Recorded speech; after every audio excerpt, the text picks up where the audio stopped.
Welcome. We will make this a good hour for you guys. And so, yeah, Crystal was telling you that I am an educator. I've been with the state of Kentucky for 25 years now, doing training in some form or fashion. In fact, my first 5.5 years, I actually did training with our DCBS, our Department for Community-Based Services team, for 5.5 years. So that was our social workers and our benefits workers in Kentucky. And I just have a real soft spot for social workers to begin with, not just because of my 5.5 years, but Crystal being my sister-in-law, I love her and I love the work that she's done. My grandma Brooks was also a social worker and just was a real trooper and made a lot of difference in the state of Ohio and what she did. So I just feel like, a lot of people that I love have been in this business, and therefore it's just a real honor to be able to be with you guys today.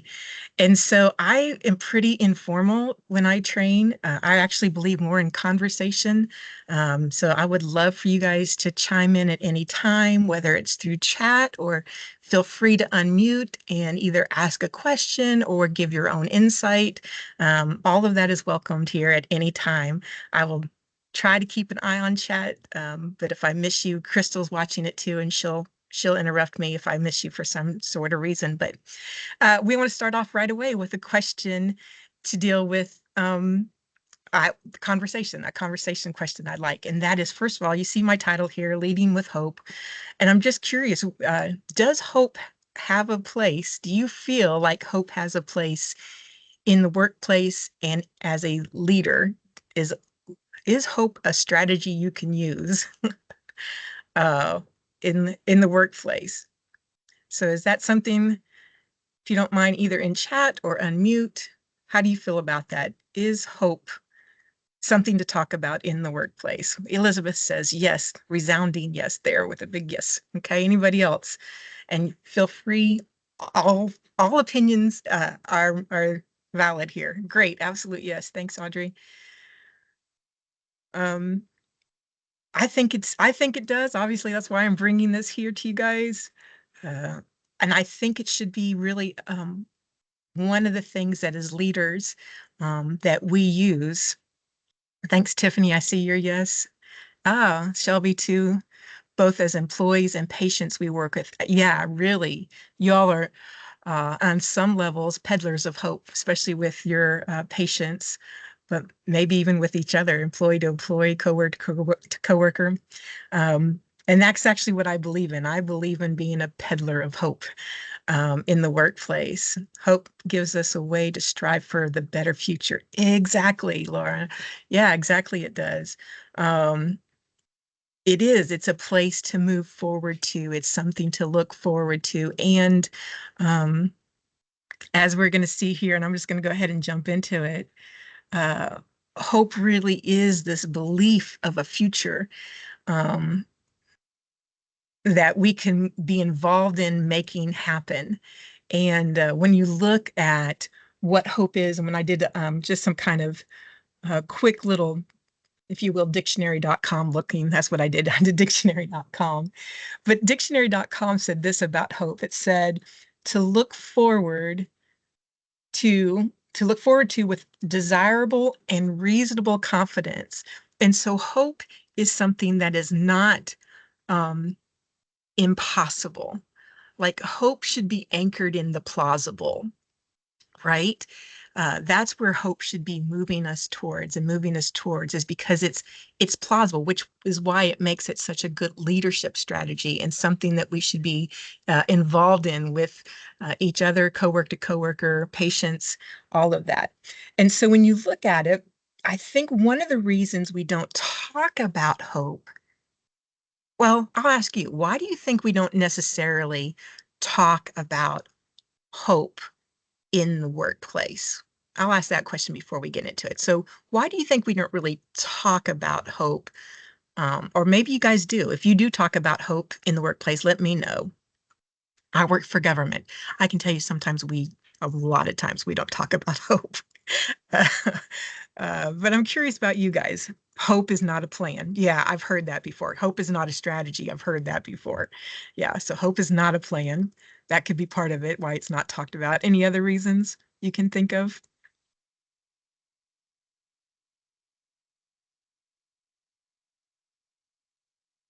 Task oriented, I think so. We start in the dailies and the metrics, right? And the measures. And if there is hope or anything like that, I think it gets pushed aside. And maybe think too, um, in the pediatric world, we talk about hope in realistic terms often. Yeah, and that's what it's supposed to be. It's supposed to be about realistic terms. And I think sometimes why it's not talked about, the fear of giving false hope. Yeah, yeah, you really want to be careful with that, right? Probably especially too with patients or patients' families. It's you want to be comforting it or um, I don't know, you want to serve and help, but at the same time not be unrealistic in setting them up for a come down.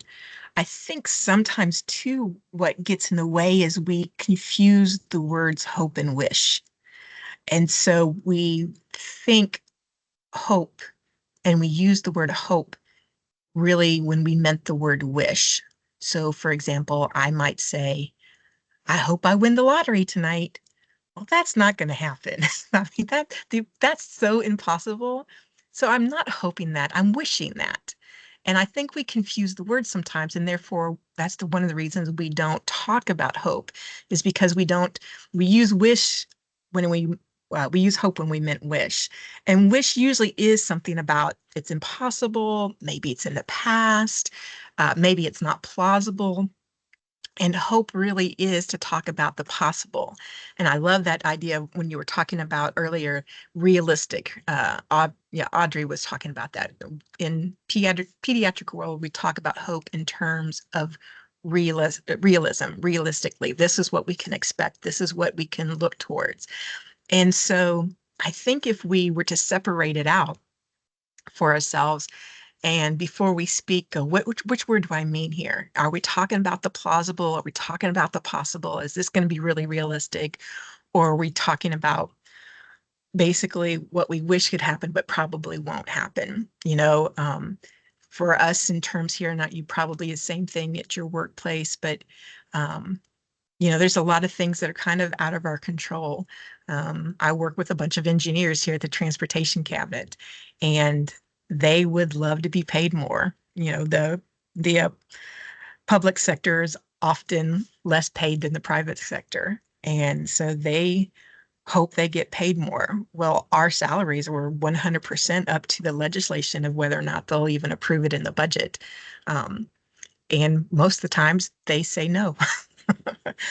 I've worked for government for 25 years, and I can tell you 12 to 14 of them were zero pay raises, zero, for 12 or 14 of my years in state government. And so, yeah, that was a wish. We wish that there's money in the budget for a pay raise or whatever that may be. But hope really is about our future, what we can do, what we are moving towards, what our goal is, our mission is. And it's really used to help propel us forward when we use it correctly, when we use it within the realistic ideals of where we're going for. And so I think if we're going to be peddlers of hope, and that's really kind of what I'm hoping for, is to talk you into by the end of this hour being a peddler of hope. I think one of the things we need to do is kind of really look at the realistic terms of things is what do we want and what do we need? I think there's a place for both of these things, wants and needs, but there are times where a priority has to happen, right? Uh, I would like more staff on our team. And that's not only would I like it and want it, we actually could need it and use it. Um, that's one of the things that I would like to have happen. But there's a lot of things out of my control too when it comes to that.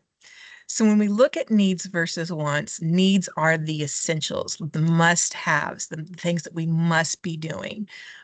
They are essential for the survival of our teams, our patients, our business. And if they're not fulfilled, you can see they come to adverse outcomes. Wants, on the other hand, are things we would like. They're desires. They're not essential to survival, but they might be the niceties. It would be nice if we could do this. If they're not fulfilled, it shouldn't cause any mental distress. And so I'm just going to ask you to take like a quick 30 seconds here just for today. What are some of the needs that you have at work? And what are some of the wants that you have at work? And anybody who would like to share that in the chat, like what's a need that you have that's an absolute must?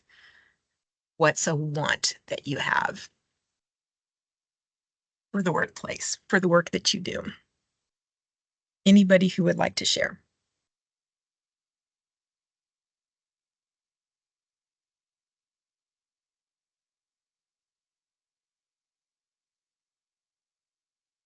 So I'm going to come off mute. I would Great. say I need more hours in the day. That's not a want, that's a real need. But and a reality for me at the moment. I want to be able to accomplish things that I know it's a want, and it's due to my lack of patience for not moving the needle quicker than what it can be moved. So I recognize, although there's a part of that that's probably a need, really in my mind, what I'm thinking is more of a want than a need. Gotcha. Yeah, and especially if you have to present that to leaders above you, um, probably to help move needles or to help influence and persuade people to see the priority of what my need is. Sometimes we have to really learn what's their needs, like what's been pushing them, and can I couch my need in terms that meets the needs they also have. And sometimes that's the hard part of like leading up or talking up, is how do I present what I need so that it fits inside their top needs as well. um, I need communication. I want respectful communication, and that's perfectly like reasonable to want respectful communication. You need full staff in the department. I have no doubt. To me, it is a need. Enough available resources to provide patients, yes, but realistically can be seen as a want also. I hear that. Need full support staff and want 3 people to work in my unit. Wow. Yeah, and I see a lot of in my own business, a lot of need for more workers. We have a lot of work to do, a lot of good work to do, and we need to um, fill up the spots so that we can get it all done and not just what we can get done. One of my leaders here has started like being more realistic in what he has talked about. He said, in the past, we always said we're doing more with less. We're doing more work with less people. And he says, I've come to believe that the truth is we're doing less with less. We're doing as much as we can. We're doing as getting as much as we can done. But the reality is we can't do more work with the less people in certain areas of the job that we have here. And so he realistically says we're doing less with less, but let's do what we can to the best that we can. And so a lot of times it comes down to these needs and want list. What do we absolutely have to focus on and get done? What absolutely is a priority for us? For it would be for our communities with our roadways and railways and uh, so forth and so on. What driver's licensing, all the things that we're involved in. What do we need to get done? And what do we need to put to priority on filling and getting recruiting people to? Which is something my office is now opening up to doing more. So we all have these great needs. We have these great wants. We are hopeful. Hopefully, I hope that you're hopeful for what we can do, where the impact that you're making at where you're at and the difference that you're making in your patients' lives. Um, but someone said earlier that hope is not a plan, hope is not a strategy. And so even that I have all these good things behind me and moving me forward, sometimes it just gets hard to keep moving forward. There's setbacks that come in play.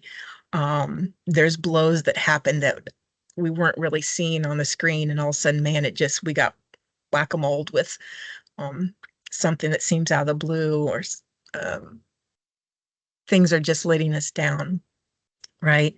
And so I think one of the things that also makes leading with hope hard is that it gets so tough that sometimes it's hard to keep pushing forward. If hope is about the possible future, there's sometimes the future looks really cloudy. Um, there's sometimes the future doesn't look as hopeful as it did when I started out. And so it comes to this point in the journey of, am I going to persevere or am I not? And you probably have been there several times in your working career, in life. So what does persevering mean to you all? How would you define what it means to persevere?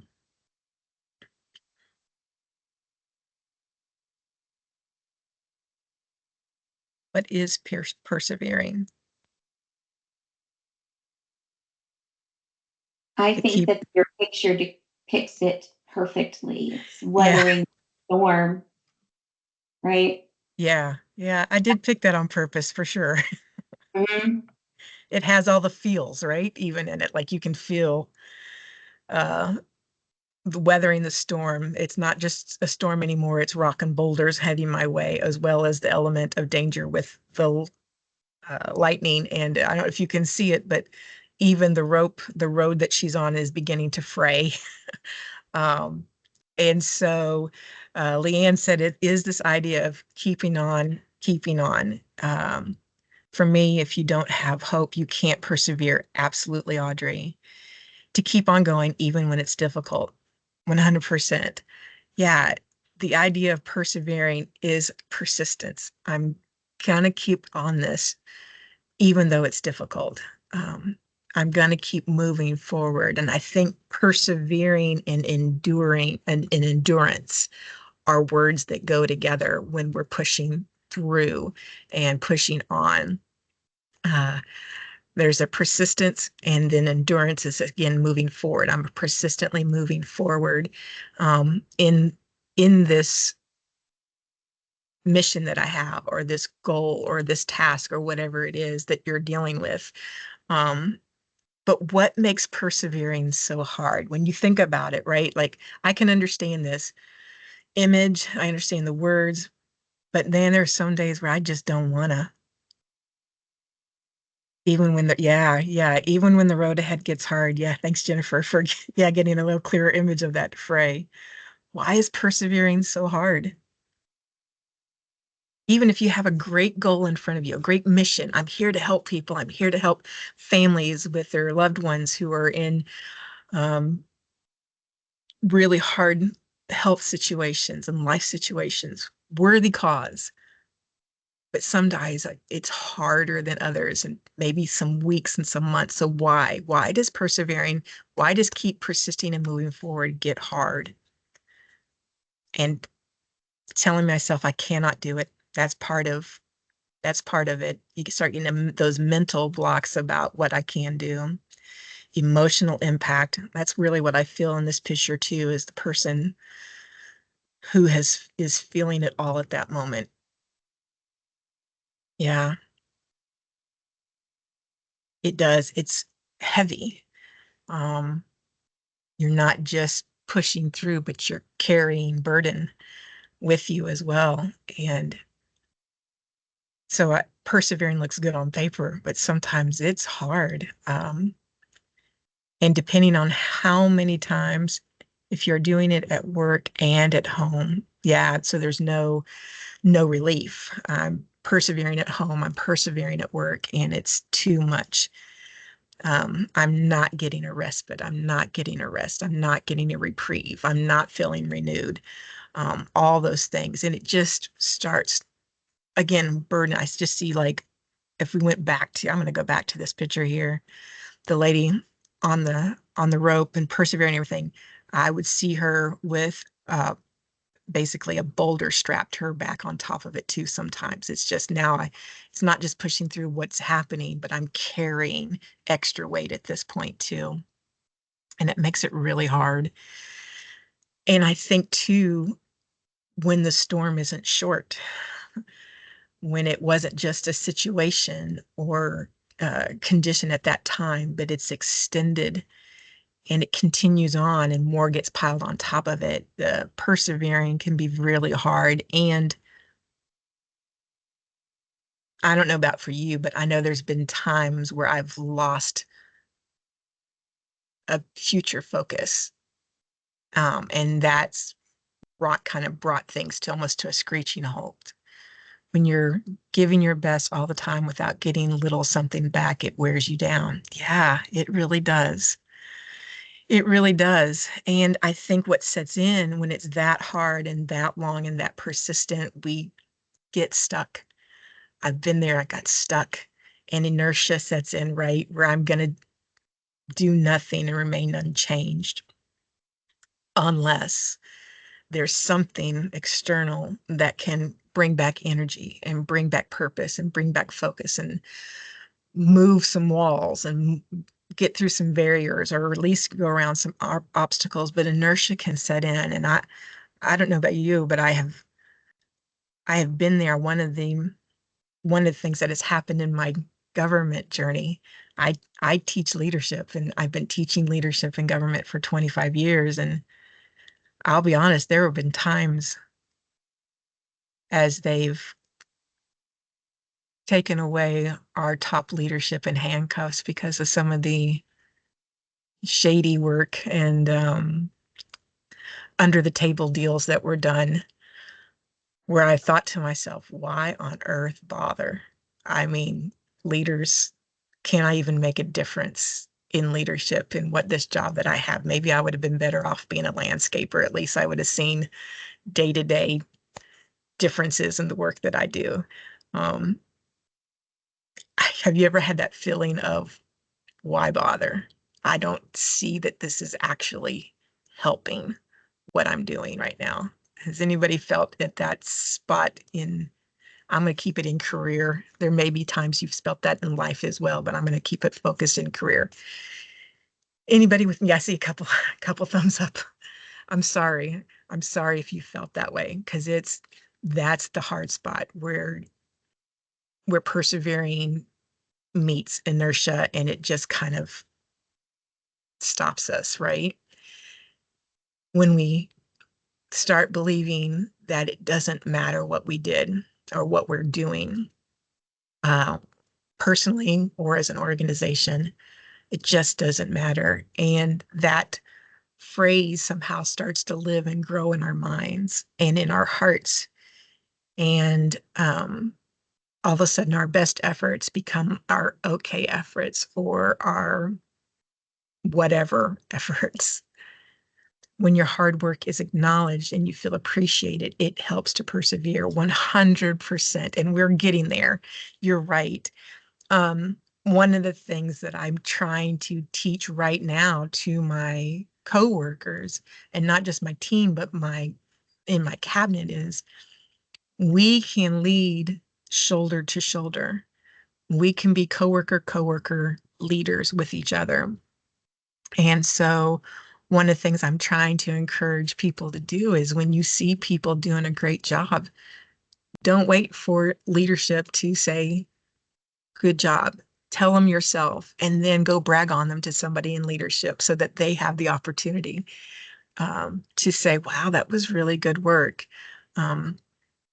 That appreciation really does help. Oh, okay, it was seen. Oh, not only does it seen, it was appreciated. And I think it did make a difference. It starts to combat the negative mindset that we can sometimes set ourselves into. And that's one of the things I really wanted to talk about in this idea of, when we get stuck, what is that external force what are some external forces that can help change the inertia and get some momentum going again? What have been some things you've tried to get unstuck? What are some things that have worked for you that helped move you past the why bother stage into let's get going again stage? Friends, family, coworkers. Thanks, Will. Anything else for you guys that you used to help you move faith and prayer? Thank you, Leanne. Anything else anybody would like to share?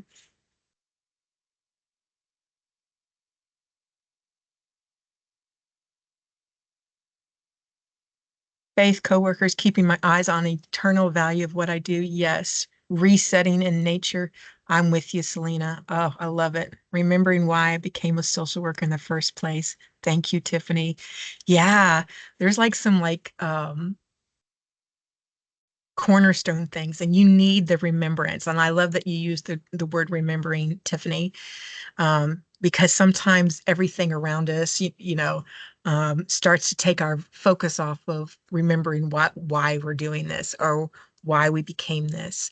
Um, I, I love, for me personally, if I am outside in nature, it is, even if it's just sitting on my back porch, like it doesn't have to take a whole lot for me. But anything, just being outside, literally breathes fresh air into me. Um, one of the things I just kind of discovered as I was doing some of my training, I started reading just a little bit about brain science, how our brain works, how we think, how our thoughts impact us. And I've become a really big believer on gratitude, that gratitude can change and rewire our brains out of a negative space into a more positive space. And um, I actually had started a practice probably back in 2019 of what were three things specific to today that I was grateful for. So I really made myself not talk about like big things, overarching things that were over my whole life. Like, I'm grateful that I had shelter. I'm grateful for my parents. I'm grateful for my brothers and family. While I am grateful for those things, I really try to say today, specifically today, is there three things that I can be thankful for? I'm a person of faith, so is there three things that I can thank God for today that was specific to today? And by starting that habit in 2019, when 2020 came around and we got sent home in our case, we were sent home for 18 months to work from home. I already had habits that had started to establish itself. Um, and I have been amazed that it truly has been three things that I write down every day, and I write it down. Three things that I write down that helps me be grateful for this day, that has really helped me remain positive, has helped my outlook on life, on my job, um, on my marriage, a lot of things. This idea of really being intentional with seeing the good and seeing and saying, I'm grateful for that. I'm grateful for that one thing. It's harder on hard days, because the hard days want to say, there's nothing to be thankful for. This day sucked. Right? Um, so I pushed myself especially hard. I don't skip the day just because it was hard. But I may settle for one thing. I may settle for just, I got one thing that I was thankful for that day. But yeah, Myra said self-care, yoga, meditation, being intentional, seeking out activities that bring me joy. I really think they have to be those things. And I think the other thing can be is, I know you all are not in the same building and probably not even anywhere close to being in the same location, but you do have a small network here that you have been working on being a part of this group. And some of the trainings that you've been through together, and including this one, if I can be so bold to say, you all have language that you can use, and you can reach out and check on each other, or reach out and say, hey, I'm feeling stuck. Who can help me move through the inertia today and help me feel hopeful again?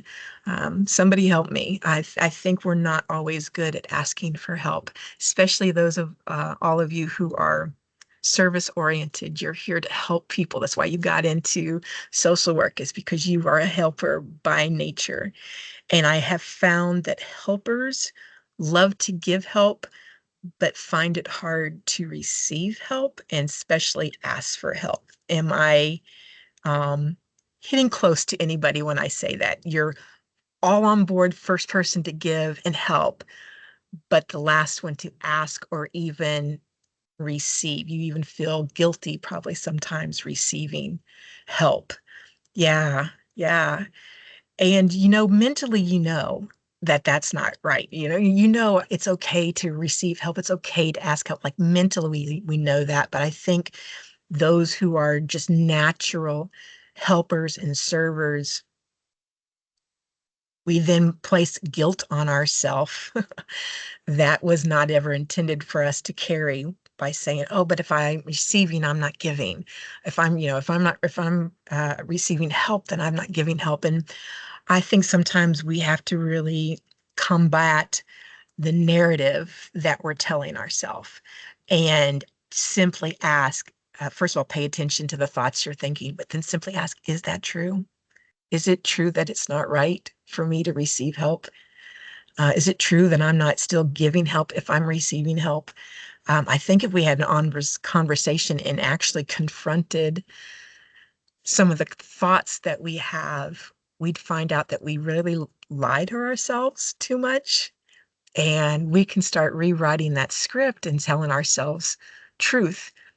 The truth is, I would love to give more help right now, but I need help right now so that I can give help. One of the um, images that we use a lot in our training is, especially when we're talking to supervisors and teaching them to be, lead people, and is the illustration of what always happens when you're going on an airline for a flight, and they go over the checks in and they give you the safety talk at the beginning there. And one of the things they always say is, if cabin pressure is lost, first put the mask on yourself before you put it on someone else who needs help putting it on. And that makes sense in the airplane, but when we're going about our lives, sometimes we don't realize, I need some oxygen right now. I don't even have the breath to help another person. I need it. Let me put it on myself. It's not selfish. It's not rude. It's not self-seeking. It's none of those things, to get a little oxygen and then literally breathe new life into you so that you can now breathe life into others. And I think sometimes we need to give ourselves a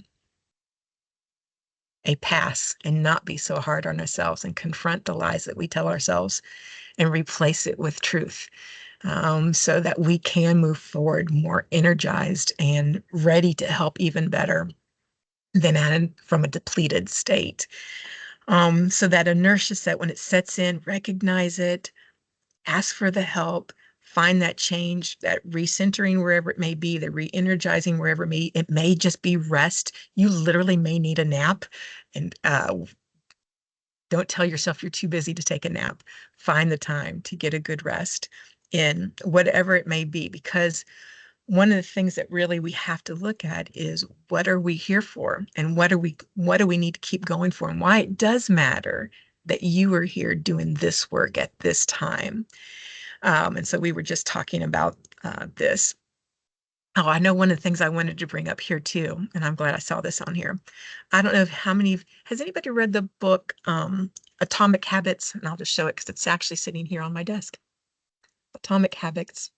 I don't know if you've read it, but it's by James Clear. James Clear is his name. Atomic Habits. Atomic Habits. And yes, you have, good Jennifer. I will. Hey, Crystal, if you don't mind, would you put that book in the chat here, Atomic Habits by James Clear, for me? I would just recommend, I'm in the middle still reading it, so I'm not all the way through it, but already in the first few chapters, it's been really helpful for me to talk about, thanks, Crystal, to kind of reframe some of the habits that we get ourselves in, and it talks about two big things. One is, thank you, Laura, for that too. One of the things is it talks about the systems that we have and how they support either bad habits or good habits. So what systems are in place? And I'm going to let you read the book for more of that. But one of the things I want to talk about too is this idea of 1%. He presents the idea that one of the things that it can help like move us forward and create better habits or even help us persevere is the idea of what is what is what can I do today that is 1% better than yesterday? So not overarching, not this huge thing that feels, again, another thing I can't do, another thing that's too big for me to conquer. But he just breaks it really down and says, let me think about it seriously about like, what is one thing that I could do that is 1% better tomorrow than it was today? What is one thing I can do today that was 1% better than yesterday? And let that be something that helps motivate. And when the 1% happens, it starts to create a momentum. And momentum is so great because it started out 1%, but 30 days later, if I'm doing 1% a day, it's 30% better, probably exponentially, but I'm just going to do simple math because I'm a simple gal. But I'm 30% better than I was 30 days ago if I just do what's something I can do 1% better today than yesterday. And it may be, how can I get 1% more sleep tonight? It may be, how can I have, you know, uh, serve somebody else 1% more? How can I get, I have to, I have to hop off and take care of a patient. Oh, yep, sure thing, Audrey. But I think it helps move forward in a small way that doesn't, again, feel overwhelming and add to the burden that you might already be carrying. This is manageable. What's a 1% thing that I can do? And that can help us persevere because what we're here for, this is the reason why hope matters, and talking about the idea of needs versus wants, hope versus wishes, and perseverance over inertia is we are here for a purpose. You are here on purpose for a purpose. You are made with purpose. And the work that you do has a mission, it has a goal, and you're in this field for a reason, for however long you're in it. What are you here to do, and how can you make a difference in doing that? Those are two great questions inside the greater goal, the purpose of our work and our life. And so some of the things that I like to do on this is what can I do and how can I do it? Is really look at in the workplace, like what's our workplace mission? So everybody probably has a different one. I'm just going to use my organization as an example here, but all organizations have a mission, vision, value statement that they use for their strategic planning. And so here for the Transportation Cabinet of Kentucky, our official mission statement is this: we're going to provide safe, effective, environmentally sound, and physically responsible transportation systems that deliver economic opportunity, enhances the quality of life in Kentucky. Beautiful statement. But I find most of the people go, where do I fit in there? I'm in HR. I do training. I look at the mission statement and go, where do I fit into this? How do I contribute to this mission that I'm a part of this team of people in? And so one of the things that I encourage people is, if the mission isn't clear and you don't see yourself in it, can you reframe the mission so that it means something to you personally? It's still the mission, but you've just reframed it in such a way that helps you kind of see yourself clearer in what it is that we're here to do. And so I've done that. Again, I'm a simple girl. I put things in as simple terms as I can. And the truth is, the Transportation Cabinet of Kentucky, we're in the connection business. That's what we do. And we connect every person in Kentucky to the lives that they live, to the livelihoods that they make, and to the loved ones that they have in their life. That's what we get to do. And it's a cool mission. It's sometimes hard to see it in bridges and uh, roadways and airports and bus stops and all that. Sometimes it's hard to see.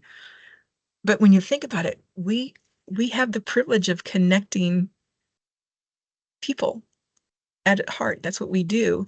I can see myself in HR in the mission of connecting with people. I totally see who I am in connecting. And so it helps me then say at my job, what can I do to connect with people, especially the people, since I serve people of this cabinet, how do I connect to my coworkers, to the employees of this cabinet, and how can I make a difference in them? What can I do to help them provide safe and effective and environmentally sound and physically responsible transportation systems that enhances the quality of life in Kentucky? And so once I kind of start looking at that, what's I'm here to do? I'm here to connect to people. I start looking at the circle of concern. And if you've read Seven Habits of Highly Effective People by Stephen Covey, this is his stuff. This is kind of some of the stuff that he comes out with. But he says we all live in a circle of concern. There's things that we're worried about, things that are on our plate that we have to do, the responsibilities that we've been given. We all have a circle of concern. And he said, inside that circle of concern, we have also a circle of influence. So there's things about the things I'm concerned about that I can influence the outcome or the quality, whatever it may be. I can influence it. And there's even some things in the circle that I actually have control over. And so control says I have direct control. I don't have to ask anybody permission to do it. I can just do it because the authority's been given to me. Influence is indirect control, and influence says, I can't make that decision. I don't have that power and authority to make it happen, but I have access to influence the people who do have direct control. And so part of what he says is when you start looking at your circle of concern, look for those things inside the concern that you can make happen on your own, or the things that you can influence others to do. And so he says, what happens is when you work inside your circle of influence, who can I influence and what can I do to help them see or make a decision or move forward? That influence actually grows. He says, and when you work inside the circle of control, what can I do without asking permission? That circle grows. The concerns are still there. But if I only work in concerns, if I just talk about concerns and never work within my influence or in my control, the concerns actually grow and there's no control. There's no control, there's no influence in concerns on their own. In fact, what they do is they just cause us to stir, cause us anxiety, cause us worry, and we just spin in this cycle of the sky is falling, everything's out of control, and you eventually come to the place of pity city where you say, why bother? It doesn't matter. There is a person that I like to follow and learn a little bit from. His name is Jim Clemmer, and I'm just going to put his name in here. But anyways, Jim Clemmer he does a lot of leadership things. He's written a few books. And he talks about the idea of pity city, and that sometimes our thinking and our emotions can help us live in pity city instead of just visit it. Like everything in life sometimes, not everything, sometimes in life, it knocks us around a bit and it shakes us up a little too much. And we find ourselves in pity city where we're like, oh no, woe is me. Why did this happen? Who put me here? Whose fault is this? And you kind of have this world of wallow. And he says, pity city is okay to visit, but it's not our living place. We do not take up residence in pity city. And you know people who've taken up residence because nothing's ever good enough. Nothing will ever be right. There's nothing that can be done. It's always somebody else's fault. They're just the victim of everything that's going on around them. And they've not just visited Pity City, they've taken up residence there, and some of them have become the mayor. Some of them are recruiting people, members. Yeah, you've been treated like crap too. Good, come and wallow with me, and we'll create a valley of wallow together. but Pity City is just meant to be visited. Sometimes it's a resting place where we just go, holy crap, what just happened? This wasn't fair. This is not easy. This is really hard. But somewhere along the way, you have to go, but what? Is there anything I have control over? Is there anything that I have influence over? And those things that I have control or those things that I have influence, I'm going to put my effort and my time and my energy and attention to those things instead of wallowing in what I cannot do. There's definitely things in the circle of concern you can't do anything about. I have no doubt about it. We acknowledge the things that we can't do anything about and that it's truly a concern of ours that we have. But then we go, but there's over here, I can work on this. Over here, I can influence this. And you make the conscious choice to move your energies towards the things that you can do. Why? Because that's where hope lives. And so I think in your handouts, I think I sent handouts to y'all. There's actually a place in there where you can write out your own circle of concern. What are some things? And I would compartmentalize it. Like, what are some things at work? And if you made it your whole life thing, it would be a really big circle. But look at one thing at a time. What is my circle of concern at work, in my job, whatever it may be, and really be honest. What are the things that are on my mind, on my heart, weighing me down, or really concerning me, and write them all out. And then ask yourself inside that circle of concern, what is in my control, my power and authority to make happen? When I look at my concerns, is there anything in here that I can do something, or is it even a part of one of my concerns that I can do something about it? Is there anything here in my concerns that I have influence? I can talk to people who make decisions, who have power and authority, who can move mountains in these cases. And can I present myself in such a way that they hear and understand and consider what I'm saying? And sometimes I think breaking down the inertia, the things that get us stuck into what can I do and how can I do it, starts to move us out of it so that we can continue on our endurance and persevering track, because what we're here to do matters. You matter. The mission that we have, the job that you've been given matters. You've chosen this profession for whatever reason for yourself. You've chosen to be a helper, a caregiver, a case manager, a social worker, and all the other great words, a nurse. You've chosen a very giving, helping field. It matters, 100% matters what you do, but more importantly, you matter. You matter in this, and you've been given gifts and abilities and perspectives, and you've learned skills, and you've grown your perspectives. There's a culmination of who you are has an impact on this world, has an impact on your world, and you are making a difference. And so ask yourself these questions. How will hope help you manage the needs, the essentials that you have in your life? How will hope help you reach your goals, your personal goals, your work goals, your organizational goals? How will hope help you lead others, and the impact and the influence that you have? And if you were at the talk in October of 2023, the whole talk was on, you are ridiculously more influential than you think you are. And I don't have time to go into that, how much influence you have, but you have more influence than you know. It may be different than you know, but you have more than you know. How will hope help you live your why, your goal, your mission? You are here on a mission. If I can quote the Blues Brothers, you're on a mission from God. You're here for a reason. You really are. All of us are. We're here at this time for a reason.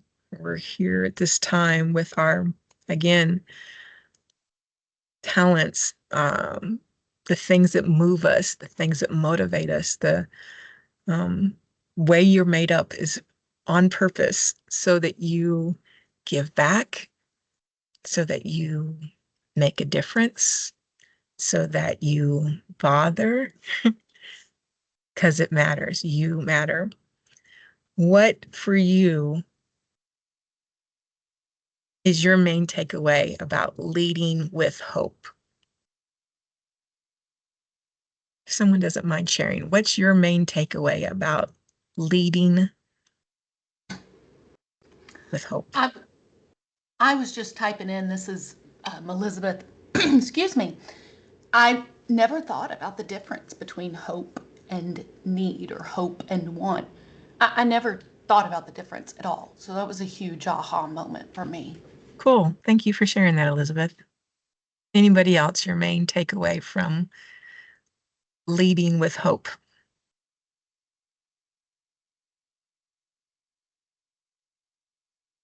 Hope is more than a wish grounded in something probable. Yes, yes, that's the big one. The reason we talk about hope is because it's a plausible possibility. It's not wishful thinking and not going to happen. It's grounded in reality. It faces the truth and the obstacles of where we are, and it pushes us forward. Yeah, 100%. It's not unicorns and rainbows. It's the reality of calluses, bruises, gumption, and a worthy cause. There's something we're here to accomplish that's worth it.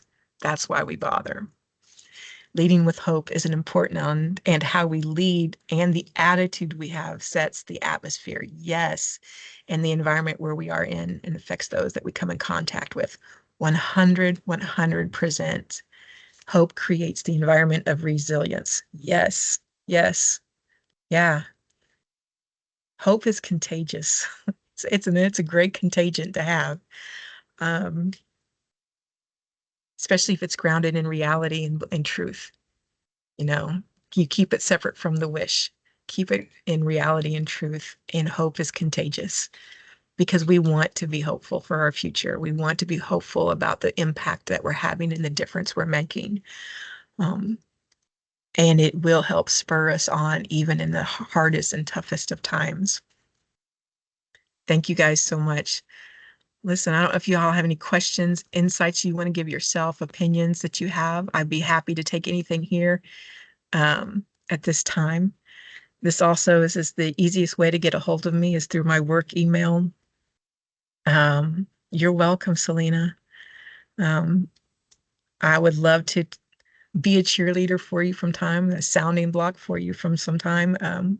Whatever it is you may need, I'd love to be here for you. Crystal, thank you so much for this opportunity. I'm going to let you close it out so that we end on time and they can get on to their work. No problem. Thank you, Kimberly. Very good word, right? Hope. And I think we can all take that into the work that we do every day. And so it was so good. And just to wrap things up a little bit, you're going to get an evaluation sent to your email that you use to register for today in about a week. So a week from today, that'll get sent to you, and then you'll complete that, and ACMA will be sending you the certificate. So they're handling all of that. So if you'll get 1 hour if you're a nurse, 1 hour if you're a social worker, and I believe it also includes case management credit as well. So if there's no more questions or anything, then we'll go ahead and let you guys go. But thank you for coming today and for participating with us.